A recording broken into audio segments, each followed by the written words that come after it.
Assalamualaikum warahmatullahi wabarakatuh. Perkenalkan, saya Sri Wahyunisi, guru fisika pada SMA Negeri 16 Bandung, akan melakukan pembahasan mengenai listrik statis dengan subpokok bahasan gaya elektrostatis.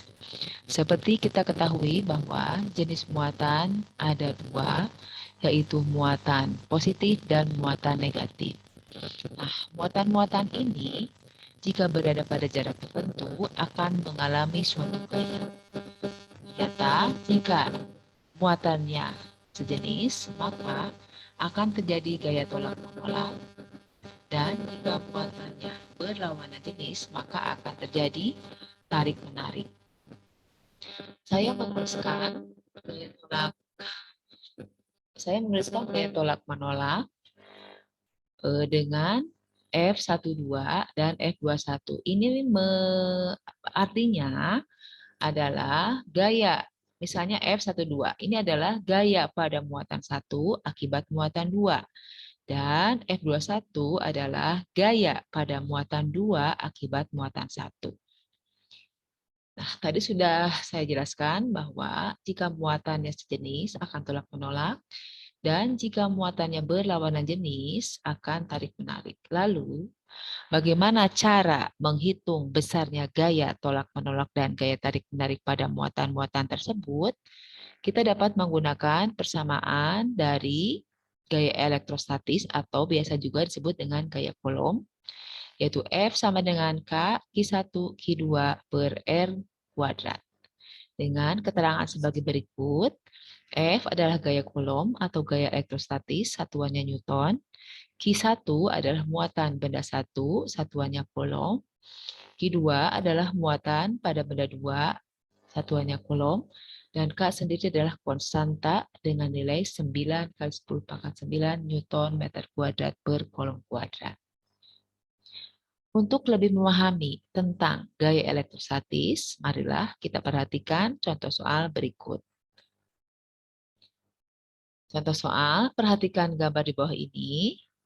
Dari gambar, hitunglah gaya listrik atau gaya elektrostatis yang bekerja pada muatan Q. Jika kita perhatikan gambarnya, terdapat 3 buah muatan berada pada satu bidang datar, di mana terdapat Q1 paling kiri, kemudian di antara Q1 dan Q2 adalah ada Q, dan Q2-nya berada pada paling sebelah kanan.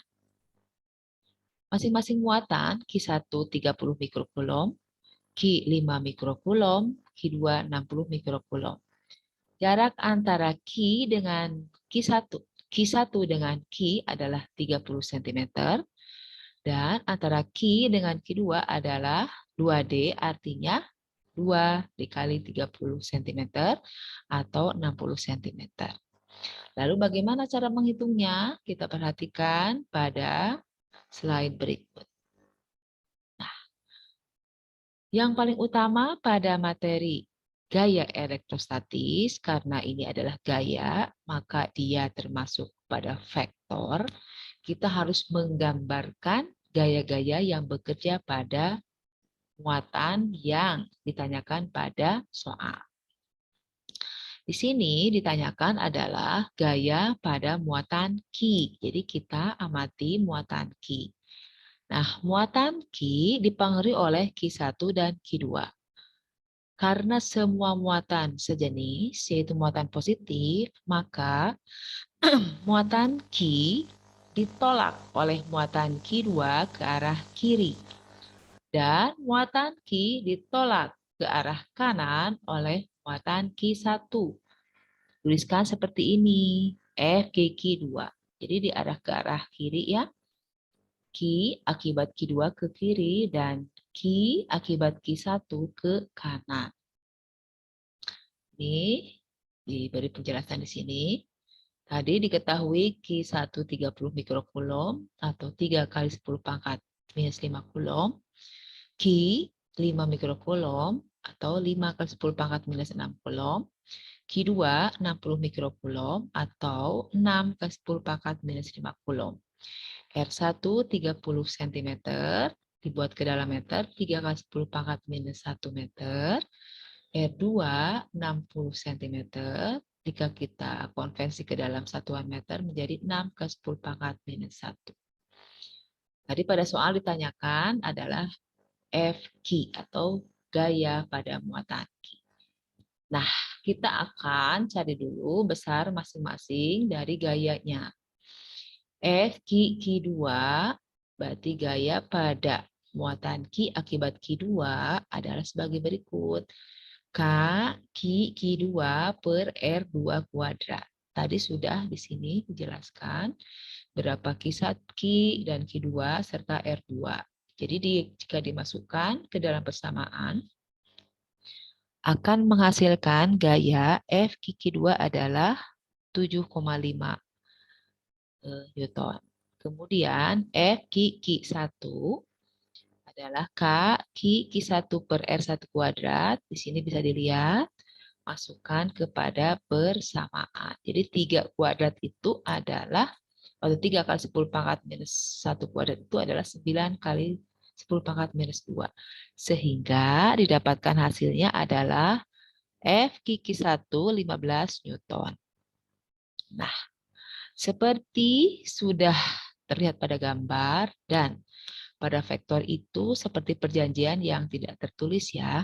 Jika vektor ke arah kanan, maka dia bernilai positif. Dan jika vektor ke arah kiri, dia bernilai negatif. Maka gaya pada muatan Q adalah Fq1 dikurangi Fq2.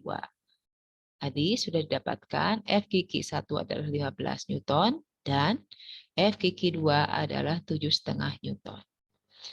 Maka 15 kurangi 7,5 hasilnya adalah 7,5 Newton.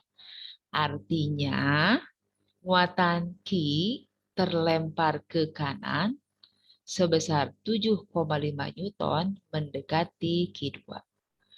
Nah, barangkali itu saja yang dapat saya sampaikan. Mudah-mudahan apa yang saya jelaskan dapat dipahami. Sekian.